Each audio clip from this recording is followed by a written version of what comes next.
오늘 본문은 예수님의 제자들을 부르신 장면을 우리에게 소개하고 있습니다. 그런데 요한복음은 다른 복음서와 달리 제자들을 부르실 때에 그 부름을 받는 제자와 또는 그 부름 받는 과정을 소개하는 것이 아니라 예수님이 누구인가 하는 것에 그 중심이 있습니다. 먼저 세례 요한의 두 제자가 예수님을 가리켜 이르는 세례 요한의 말, 보라 이는 하나님의 어린 양이로다라는 이 말씀을 듣고 예수님을 따릅니다. 본문의 이 두 제자 중에 한 사람은 시몬의 형제 안드레요, 다른 사람은 학자들은 요한이라고 이야기합니다. 이 두 사람은 예수님이 하나님의 어린 양이다라는 말을 듣자마자 세례 요한을 떠나 예수님을 따랐습니다. 마치 세례 요한이 그러니 저를 따르라라고 하는 명령이라도 한 것처럼 두 제자는 망설이지 않고 세례 요한을 떠나 예수님을 따랐습니다. 우리는 이 장면에서 다시 한번 세례 요한의 그 사명감과 증언자의 자세가 어떠한가라는 것을 볼 수 있습니다. 즉 세례 요한은 자신을 따르던 제자들이 기꺼이 예수님을 따르고자 자신을 떠나는 것을 용납하고 있다는 사실이에요. 세례 요한은 자신의 지위나 명성에 연연하지 않았습니다. 세례 요한은 예수 그리스도를 통해서 성취하시는 하나님의 그 구원의 역사에 철저히 자신을 복무시키고 있는 것입니다. 이것이 바로 사명자의 자세요, 예수 그리스도를 증언하는 증언자의 태도입니다. 나는 죽고 예수가 사는 것, 그것이 바로 사명자요 증언자입니다. 사랑하는 성도 여러분, 주의 일을 하는 사람들은 바로 이 자세를 가져야 돼요. 나는 죽어야 돼요. 나는 죽고 내 안에 예수 그리스도가 사셔야 돼요. 그래야 우리는 하나님의 일을 감당하는 거고 우리는 예수 그리스도를 증언할 수 있는 것입니다. 내가 살면 우리는 예수 그리스도를 증언할 수가 없어요. 복음을 전하다 보면 별의별 사람들을 다 만나죠. 그냥 전도지 받고 싫으면 아무 말 없이 가도 될 텐데 꼭 한마디씩 하고 가는 사람, 예수 믿는 것들이 더해, 또는 뭘 잘했다고 이런 거 해 하면서, 근데 그런 이야기를 들을 때 우리 안에 그것이 용납되어지고 그 말이 용납되는 것이 아니라 그 사람이 용납되어지고 이해되어져야 되는데 오히려 내 마음에 감정이 솟고 억울해서 하고 싶지 않은, 더 이상 전도하고 싶지 않은 마음이 찾아올 때가 있어요. 창피하기도 하고 또 내가 이거 한다고 나한테 유익이 있는 것도 아닌데 내가 이걸 해야 되나라는 생각이 들 때도 있어요. 그러나 사랑하는 성도 여러분, 우리가 증언하는 것은 우리 자신이 아니에요. 우리가 증언하는 것은 바로 예수 그리스도이십니다. 따라서 우리의 삶에서 예수 그리스도, 그분이 나타나야 한다는 사실이에요. 주님의 일을 할 때도 마찬가지입니다. 많은 사람들이 주님이 일하는 것처럼 하는 것이 아니라 자신이 일한다라고 하는 것을 계속 드러내고 인정받고 싶어 해요. 그래서 일을 하면서 자신의 뜻대로 하려고 하고, 또 일을 하면서 자신이 인정받고 나타나지 않으면 그 일에 자신의 열심을, 충성을 다하려고 하지 않아요. 사랑하는 성도 여러분, 우리가 하는 일은 우리의 일도, 우리를 위한 일도 아닙니다. 우리가 하는 일은 오직 하나님과 그의 나라를 위한 일이에요. 그렇다고 한다면 그 일은 하나님께서 하시듯이 그렇게 그 사명을 감당해야 한다는 사실입니다. 세례 요한은 그랬습니다. 두 제자는 예수님이 거하시는 그 곳을 찾아 함께하며 예수님의 가르침을 받습니다. 본문의 제자들이 예수님을 찾은 시간이 4시, 10시라고 이야기하는데 이거는 오늘날 우리의 시간으로 4시입니다. 그리고 그 이튿날 베드로를 찾아가는 것을 보면 그들은 밤새 예수님과 그리고 예수님의 사역에 대한 이야기를 듣고 나누었을 것입니다. 그리고 안드레는 그의 형제 시몬을 찾아가 우리는 메시아를 만났다라고 전하며 베드로를 예수님께로 인도합니다. 그리고 시몬을 보신 예수님은 그가 장차 게바라 불릴 것을 말씀하십니다.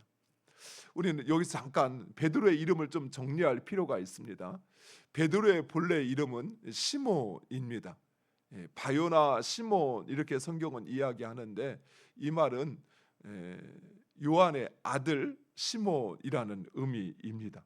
그리고 게바, 예수님이 이런 시몬에게 붙여주신 게바라는 말은 아람어입니다. 아람어로서 반석이라는 의미를 가지고 있지요. 이 게바를 헬라어로 바꾸면 베드로입니다. 그러니까 시몬, 게바, 베드로는 동일한 베드로의 이름이라는 사실입니다. 어쨌든 실제로 베드로는 예수님의 말씀처럼 모든 교회의 기초, 반석의 역할을 감당합니다. 그의 신앙의 고백과 그의 헌신은 주님의 교회를 세우고 이끌어가는 반석이 되었던 것입니다. 이튿날 예수님은 빌립을 만나 제자로 부르시자 빌립 역시 안드레처럼 예수님을 만난 후에 그의 동료인 나다나엘에게 예수님의 메시아 되심, 율법에 말한 바로 그 선지자 곧 메시아이심을 전하고 있습니다. 이처럼 진정 예수님을 만난 사람들은 그 예수님을 전하지 않을 수 없다는 사실입니다. 우리가 무엇인가 정말 좋은 경험을 하면, 예를 들어서 정말 어느 식당에 무심코 알지 못하고 들어갔는데 정말 그 식당의 음식 맛이 정말 맛있어요. 그럼 어떻게 합니까? 누가 시키지 않아도 자랑하지요. 누군가 어느 식당을 찾아가려고 하면 마치 그 식당의 홍보자라도 된 것처럼 나서서 그 식당 꼭 가보라고, 거기 음식 정말 맛있다고. 이처럼 나를 예수 그리스도를 만나게 되면 그 예수 그리스도를 통해서 경험하게 되는 하나님의 사랑과 그 평강이 너무나도 커서 내 안에 가두어둘 수 없는 바로 그런 상태가 되는 것입니다. 사랑하는 성도 여러분, 우리가 예수님을 인격적으로 만나야 하는 이유가 바로 여기에 있습니다. 예수님을 인격적으로 만나지 않으면 그저 예수님을 아는 것, 지식적으로 아는 것에서 끝나지만 예수님을 인격적으로 만나게 되면 그분 안에 있는 그 하나님의 사랑과 우리를 향한 그 평강, 예수 그리스도가 진리라고 하는 그것을 확신하기에 어떻게 합니까? 전하지 않고는 견딜 수 없는 것이에요. 그 예수 그리스도를 누군가에게 자랑하지 않고는 가만히 내 입이 있을 수가 없다는 사실입니다. 근데 예수님을 만나는데 여전히 지식적으로 만나요. 또 신앙생활이 깊어지면서 인격적으로 만나지 않았음에도 불구하고 예수 그리스도를 전해야 한다는 사실을 들어 알고 있어요. 그러니 전하긴 전하는데 마지못해 그리 전하는 것이죠. 교회에 대한 홍보를 하는 사람들도 이렇게 보면 그렇습니다. 자신이 다니는 교회가 정말 주님이 세우신 교회, 그래서 그 안에 예수 그리스도의 생명이 있고 그 안에 풍성한 나눔이 있고 섬김이 있으면 그 교회에 홍보하라고 전하라고 말하지 않아도 그는 어딜 가든 우리 교회 한번 와보라고, 우리 교회 안에 진정한 생명이 있다고, 우리 교회 안에 하나님이 우리 가운데 일하시는 그 능력이 있다고 소개하게 돼 있습니다. 근데 그걸 경험하지를 못하는 거예요. 그 안에 예수 그리스도를 진정 만나지 못하고 예수 그리스도가 임재하셔 역사하시는 그 교회를 경험하지 못하니까 내 입이 그냥 묵묵무답으로 아무 말도 하지 않고 있는 거예요. 사랑하는 성도 여러분, 우리는 예수님을 만나야 합니다. 나다나엘 역시 예수님을 만나자 예수님이 하나님의 아들이시오 이스라엘의 왕이시라는 고백을 합니다. 물론 성경적인 고백이기도 합니다. 하지만 이스라엘의 왕이요 하나님의 아들이라고 하는 것은 당시 황제에게나 불려지는 고백이었습니다. 그 예수님의 존재와 그 가치를 나다나엘은 예수님을 만나자 몇 마디 대화를 하지도 않았는데 그것을 깨닫고 그것을 인정하고 있다는 사실이에요. 이처럼 예수님을 만나면 우리는 그분이 누구인지, 그리고 그분이 우리에게 주시는 그 은혜와 사랑이, 그 평강이 무엇인지를 알게 되고 깨닫고 확신하게 되어서 그것을 전하게 된다는 사실입니다. 이처럼 예수님을 만나면 예수님의 시선으로 세상을 보게 됩니다. 예수님을 만나면 우리의 인식과 의식이 변화되어지고 또한 우리의 삶이 변화되어진다는 사실입니다.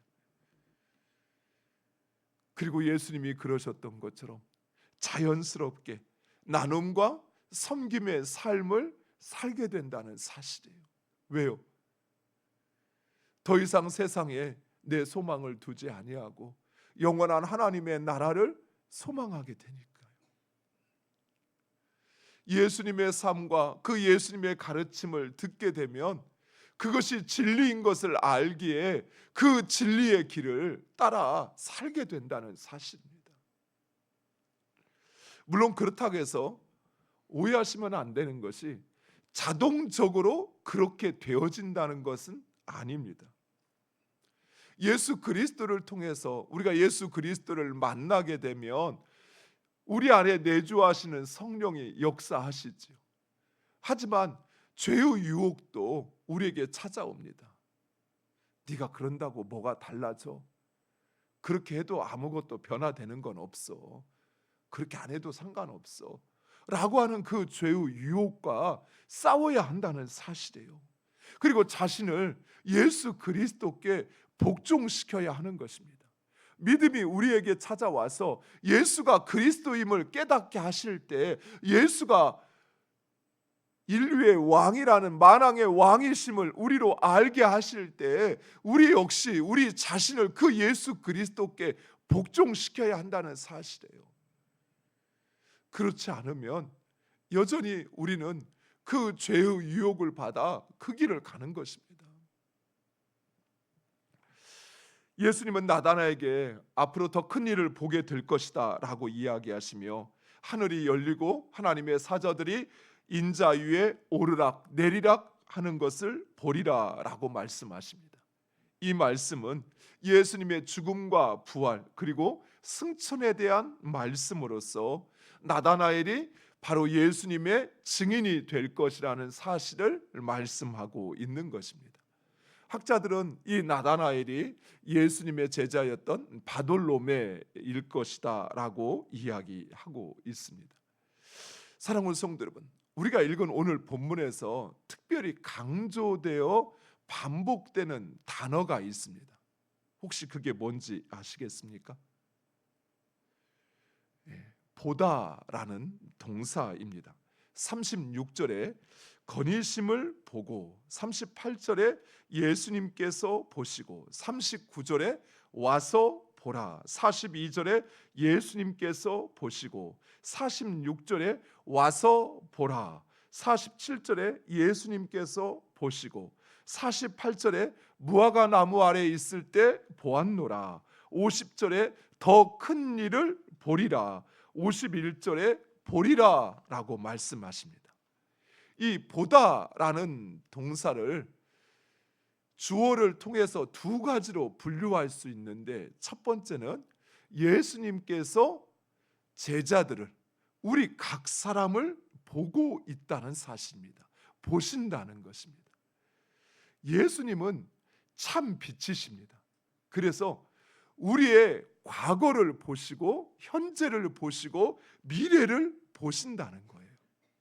오늘 우리가 읽은 말씀에 예수님이 제자들을 만나시고서 그냥 그들이 누구냐라고 하는 것에 중심을 두신 것이 아니라 그들의 과거, 그들이 어디에서 무엇 하셨는가를 보셨고, 그리고 그들의 현재를 보시고 그들의 미래, 장차 그들이 무엇이라 불리게 될 거고 그들이 장차 무엇을 볼 것인가 하는 것을 우리에게 말씀하고 있다는 사실이에요.